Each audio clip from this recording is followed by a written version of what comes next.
Crazy Ex from Hell, episode 6. You guys are gonna think that I'm the drama in this episode as well, and that's because I am the drama in this episode. So, we left off in the last story with me drunk at a party with Quinoa, telling this girl that I literally just met to stop talking to my ex, Eric, because he was trying to get back together with me. Which he was. I wasn't lying, but I was being a little bit aggressive about it because I was drunk. So, she was so kind about it, right? She was such a girl's girl. She was like, oh my gosh, that's crazy. Should we post a selfie on my Snapchat story, like, of the two of us together to piss him off? And I was like, yes, absolutely, we should. Even though, like, I know full well in my brain, like, I'm trying to tell myself that I'm gonna be strong, and, like, if Eric isn't doing the things that he needs to do, if he's not in therapy, if he's not trying to get on meds, if he's not trying to help himself, I'm not gonna get back together with him. But I know in my brain, I know in my heart, I'm calling this man tonight and I'm folding. I'm getting back together with him immediately because I'm in love with him. I'm in love with him. I really am. And I want him back. I don't want this fuck-ass dude, Quinoa, who's sitting behind me on the couch right now. He's cute and I like him, but, like, if Eric wants me back, I'm going back, bitch. Without a second thought. But I'm like, yes, let's post a selfie on your Snapchat story to piss him off. And we do. And again, Quinoa is just sitting behind me on the couch, like, watching all of this go down, and he knows exactly what the fuck is about to happen to him, dude. He knows the second that I take him home, that's the last time he's gonna see my ass. And so he lays back on the couch and I lay back next to him, and I end up kind of like laying my head on like this area of him, like his chest shoulder area, and we kind of like interlock fingers and we're like twiddling thumbs a little bit. Oh my gosh, how cute. This is like the first time that we're having any physical contact, right? And again, I'm telling myself, like, I've got to be strong. If Eric is not doing what he needs to do, I need to, like, stand my ground, and, you know, I can't get back together with him. But I know, dude.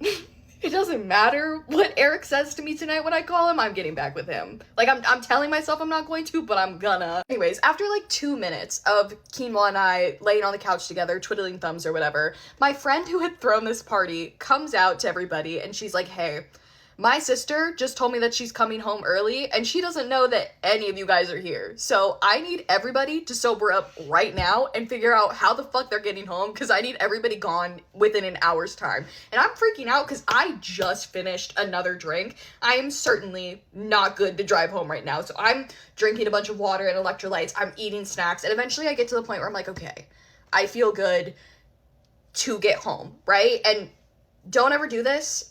Do as I say, not as I do. I was 19 and dumb. Always call an Uber or have somebody else take you home. Don't do what I did. Long story short, I drive Quinoa and another girl home. We get Taco Bell on the way. Everything's fine and dandy. We're having a great time. Everybody's kikiing together. When I get Quinoa to his place, he gets out of my car and he leaves his phone in my cup holder. I realize this right as he's getting to his door, and so I grab the phone, I run up the driveway, and I'm like, Quinoa, you left your phone in my car. He walks up to me and he gets real close to me, okay? And he's like looking down at me like he's gonna kiss me. Like, you know that look that guys give you where they're like, you know, like he's looking at me like he's gonna kiss me. And I'm kind of looking back at him like shocked, because something that I really loved about Quinoa was that there was never any pressure to do anything physical with him. He never once tried to kiss me. He never once talked about trying to kiss me. You know how guys, like, on a first date, they immediately try to kiss you. They're immediately going fishing in the back of your throat for something. Or if you don't kiss them on the first date, they're, like, talking about it. Or they're, like, hinting at wanting to kiss you in some way. He was never doing that. He never talked about anything physical. He never talked about anything sexual with me. Just getting to know me. There was never any pressure to do anything physical. And that was one of the reasons why I was, like, so smitten with him. So he had given me no hints that he was ever going to try to kiss me. So I'm standing there, like, taken aback, right? Instead of kissing me, he just goes, thanks for getting that back to me. And just says goodnight and goes in the house. Whoa. 19-year-old Kirsten just felt something. Her heart's fluttering.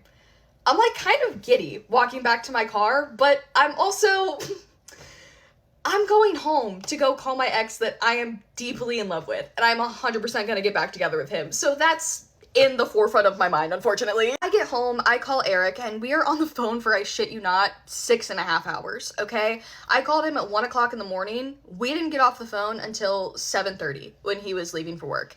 And the entire time we were talking, we just we went over everything. We talked about our entire relationship, the breakup, what went wrong, what he could have done better, what I could have done better. He tells me he found a therapist, he's already had his first session, he's booked with a psychiatrist already, and he's going to ask about getting back on Lexapro, and he's profusely apologizing to me for not seeking help sooner. And he says that him letting me walk out, him letting me break up with him before just getting the help that I was asking him to get was the biggest mistake he's ever made. And he said something along the lines of, I felt so grateful just to get my first chance with Kirsten Hermiller. I know it's going to be impossible to get a second chance with you, but please, for the love of God, will you give me that second chance? Well, how the fuck could I not? How could I not? And so I tell him, like, I want to work on things with you. I want to get back together with you, but I do feel like you should know that I have been talking to somebody for like the past week. His name is Quinoa. And this makes Eric shit bricks, right? He's a 20-year-old guy, so like of course he hears about like another guy that I've been talking to, and like that, he shit bricks. He got really scared, really nervous, and he starts asking me, like, hey, how do I know you're not gonna change your mind? Like, you say you want to get back together with me now, but our relationship is like gonna be work, you know, from here on out. I have to put in a lot of work, you know? It's not like I'm going to be a changed man tomorrow. There's like a lot of steps I have to take to get to the point that you need me to be at. How do I know that you're not going to go back to Quinoa? Because you could have a fresh start with him, and maybe you deserve that. And I said, well, I feel like you're just going to have to trust me because I am in love with you, and I think you greatly underestimate just how in love with you I am. I need you like I need air in my lungs to breathe. I don't want Quinoa. I don't want a fresh start with Quinoa. I want you and everything that comes with you. I'm gonna cry just thinking about it. After a lot of back and forth, Eric and I decide to get off the phone, and I tell him that I'm gonna text Quinoa later that morning, and I do.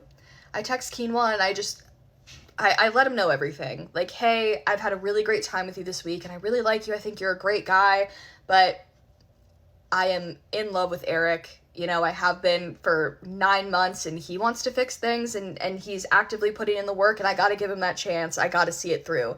And Quinoa was so kind about it. The text that he sent me back was just something like, I 100% understand, and I wish you the best. Like, no hard feelings.